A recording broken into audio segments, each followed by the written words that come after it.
um deste? Sou louca pelo meu. Na verdade, adoro todas as minhas coisas. Já se perguntou de onde vêm todas as coisas que compramos e para onde vão quando nos desfazemos delas? Não conseguia deixar de pensar nisso, por isso quis saber mais sobre o assunto. E os livros diziam que as coisas se deslocam ao longo de um sistema. Da extração para a produção, para a distribuição, para o consumo e para o tratamento de lixo. Isso tudo se chama a economia de materiais. Bem, estudei um pouco mais. Eu passei 10 anos viajando pelo mundo atrás de pistas de onde vêm as nossas coisas e para onde vão. E sabe o que eu descobri? Esta não é toda a história. Falta muita coisa nessa explicação. Em primeiro lugar, neste sistema parece que está tudo bem, sem problemas. Mas, na verdade, é um sistema em crise, porque trata-se de um sistema linear. E nós vivemos num planeta finito. E não se pode gerir um sistema linear num planeta finito, indefinidamente. Em todas as suas etapas, este sistema interage com o mundo real. A vida real não acontece numa página em branco. Interage com sociedades, culturas, economias, o ambiente. E durante as etapas, a vida vai se chocando contra seus limites. Limites que aqui não vemos porque o diagrama está incompleto.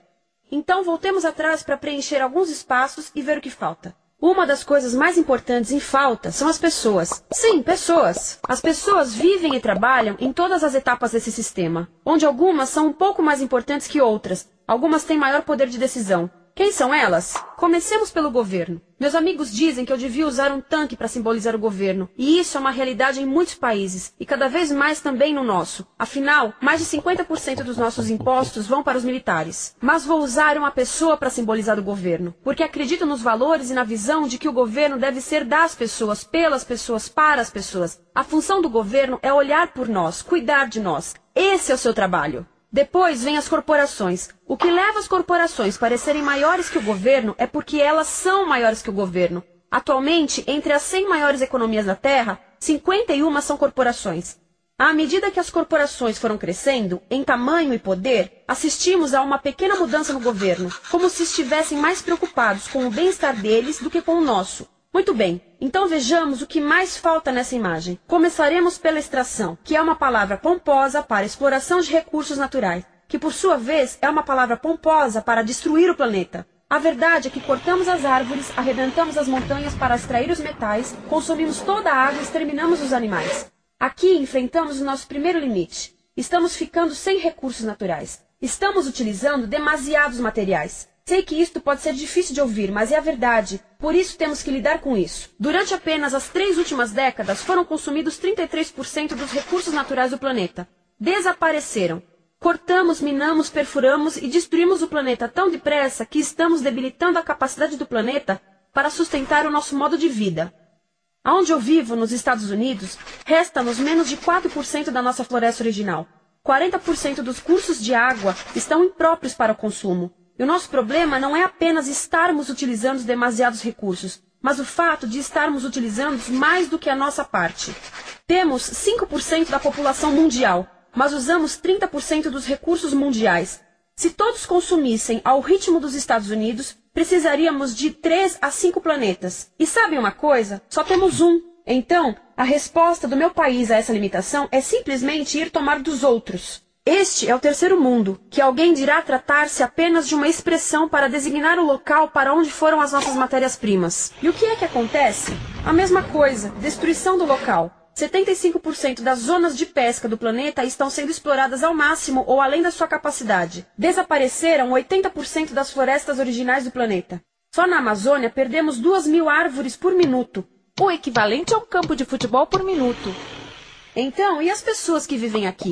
Bem, de acordo com esses sujeitos, eles não são donos desses recursos. Mesmo que vivam lá há gerações. Não são donos dos meios de produção, nem compram muitas coisas. Nesse sistema, quem não possui nem compra muitas coisas não tem valor.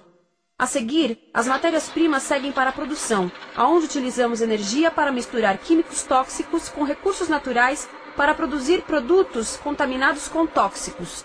Há atualmente no comércio mais de 100.000 químicos sintéticos. Apenas um punhado foi testado para avaliar o seu impacto na saúde, e nenhum foi testado em relação aos impactos sinérgicos na saúde, ou seja, a interação com todos os outros químicos aos quais estamos expostos diariamente. Por isso, desconhecemos o impacto total deles na saúde e no ambiente. Mas sabemos uma coisa: os tóxicos entram e saem. Enquanto continuarmos a introduzi-los nos nossos sistemas de produção industrial, continuaremos a inserir esses tóxicos nos produtos que levamos para nossas casas, trabalho e escolas, e claro, para nossos corpos. Como os BFRs, ou retardantes de incêndio à base de brometo, que tornam as coisas mais resistentes ao fogo, mas são super tóxicos. São neurotóxicos, ou seja, tóxicos para o cérebro. O que é que estamos fazendo usando esses químicos? Apesar disso, os usamos em nossos computadores, eletrodomésticos, sofás, colchões e até alguns travesseiros. Sim, pegamos nossos travesseiros, os revestimos com neurotoxinas, levamos para casa e dormimos por 8 horas com eles. Não sei, mas acho que num país com tanto potencial, poderíamos ter uma maneira melhor de evitar que as cabeças peguem fogo à noite. Sabia que essas toxinas vão se acumulando ao longo da cadeia alimentar e se concentram nos nossos corpos? Sabe qual é o alimento do topo da cadeia alimentar com o nível mais elevado de químicos tóxicos? O leite materno. Isto significa que os menores membros das nossas sociedades, os nossos bebês, recebem as maiores doses de químicos tóxicos das suas vidas a partir do leite das suas mães. Não acha que é uma incrível violação? A amamentação deveria ser o mais importante ato humano de nutrição. Deveria ser algo sagrado e seguro.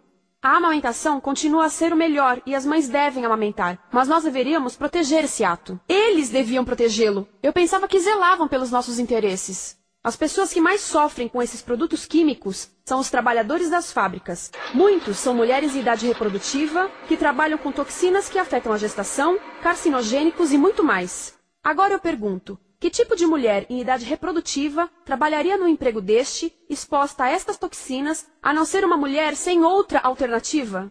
Essa é uma das maravilhas desse sistema. A erosão dos ecossistemas e economias locais aqui garante um fluxo constante de pessoas sem alternativas. No mundo, há 200 mil pessoas por dia se deslocando de ambientes que as sustentaram ao longo de gerações para cidades, onde muitas vivem em bairros de lata, à procura de emprego, por mais tóxico que seja. Não só os recursos são desperdiçados ao longo desse sistema, mas também pessoas, comunidades inteiras são desfeitas.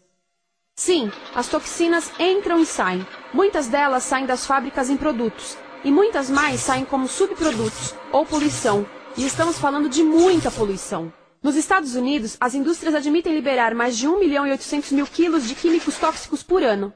Deve ser muito mais, porque isso é o que eles admitem. Trata-se de outro limite, porque quem quer ver e respirar 1.800.000 quilos de químicos tóxicos por ano? Então o que eles fazem? Mudam as fábricas poluidoras para o estrangeiro, para poluir outros países. Mas, surpresa, grande parte dessa poluição volta para nós trazida pelo vento. E o que acontece depois de todos os recursos naturais serem transformados em produtos? Passam por aqui, para a distribuição, o que significa vender todo o lixo contaminado com toxinas o mais rápido possível. Aqui, o objetivo é manter os preços baixos, com as pessoas comprando os produtos em constante movimento. Como eles mantêm os preços baixos? Pagam salários baixos aos trabalhadores das lojas e restringem o acesso aos seguros de saúde sempre que podem. Tudo se resume em exteriorizar os custos. O verdadeiro custo da produção não se reflete no preço. Em outras palavras, não pagamos aquilo que compramos. Outro dia estive pensando nisto. Ia a caminho do trabalho e queria ouvir as notícias. Por isso entrei numa loja para comprar um rádio. Encontrei um pequeno rádio verde engraçado que custava $4,99. Na fila do caixa pensei, como $4,99 podem refletir o custo da produção e transporte desse rádio até ele chegar nas minhas mãos?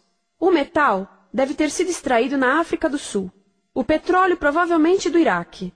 O plástico produzido na China e talvez montado por uma criança de 15 anos numa fábrica do México. $4,99 não paga nem o aluguel do espaço ocupado na prateleira, nem parte do salário do empregado que me atendeu, ou as viagens de navio e caminhão que o rádio fez. Foi assim que eu percebi que eu não paguei o valor do rádio.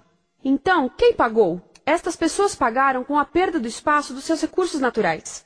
Estas pagaram com a perda do ar puro, com o aumento de doenças como asma e câncer. As crianças do Congo pagaram com o seu futuro, pois 30% delas abandonam a escola para trabalhar nas minas de coltan, um metal que usamos em aparelhos eletrônicos baratos e descartáveis. Estas pessoas pagaram por não ter direito ao seguro de saúde. Ao longo desse sistema, pessoas contribuíram para que eu comprasse o rádio por $4,99. Mas essas contribuições não são registradas por nenhum contabilista. É isto que eu quero dizer com exteriorizar o verdadeiro custo de produção. E isso nos leva à seta dourada do consumo. O coração do sistema, o motor que impulsiona. É tão importante proteger esta seta que se tornou prioridade daqueles dois sujeitos.